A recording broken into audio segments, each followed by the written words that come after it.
নমস্কার, আমি রাহুল শাস্ত্রী।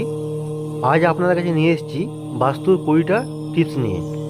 এই টিপসগুলো খুবই সিম্পল এবং এগুলো করলে আপনার বাড়িতে পজিটিভ এনার্জি বিরাজ করবে ও নেগেটিভ এনার্জি চলে যাবে এবং সাথে সাথে আপনার স্বাস্থ্যের ও আপনার ঘরে ধনাগম হবে। তো চলুন শুরু করা যাক। প্রতিদিন বাড়িতে কর্পূর অবশ্যই জ্বালাবেন, এতে বাড়িতে পজিটিভ এনার্জি প্রবেশ করে। বাড়িতে কোথাও মাকড়সার জাল হতে দেবেন না। বিছানার সামনে আয়না কখনো লাগাবেন না।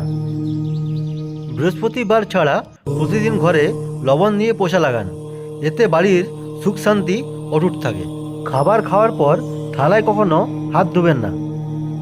বাড়ির ছাদে রাখা ট্যাঙ্কির থেকে জল পড়তে দেবেন না, এতে বাড়িতে নেগেটিভ এনার্জির প্রবেশ ঘটে থাকে। বাড়িতে ঠাকুর ঘরে একই দেবদেবীর একাধিক ছবি বা মূর্তি রাখবেন না। আলমারিতে হলুদের কিছু টুকরো এবং কিছু চালকে হলুদ লাগিয়ে কোনো হলুদ কাপড়ে বেঁধে রাখুন, এতে ধন সম্পত্তির বৃদ্ধি ঘটে।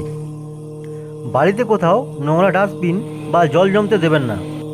বাড়ির ছাদে নোংরা ডাস্টবিন বা আবর্জনা রাখবেন না এবং ভাঙা খাট রাখবেন না। কখনো ব্রহ্ম মুহূর্তে এবং সন্ধ্যাকালে ঘরে ঝাড়ু দেবেন না। ঝাড়ু সবসময় এমন জায়গায় রাখবেন যাতে বাইরে থেকে আসা কোনো ব্যক্তির চোখে না পড়ে। ঝাড়ু বিছানার নিচে রাখবেন না। বেডরুমে কখনো ঠাকুরের সিংহাসন রাখবেন না। ঘরের ঈশান কোণ সবসময় পরিষ্কার আর খালি রাখুন। ঘরের দেওয়াল পর্দা চাদরে কখনো কালো রং ব্যবহার করবেন না। লোহার খাতে ঘুমোবেন না, এতে স্বাস্থ্যহানি হয়। দক্ষিণ পূর্ব দিকে সবুজ রঙের ছবি লাগান। বাথরুম কখনো সবসময় ভিজে রাখবেন না। ঝাড়ু বা নোংরা কিছু আলমারির আশেপাশে রাখবেন না।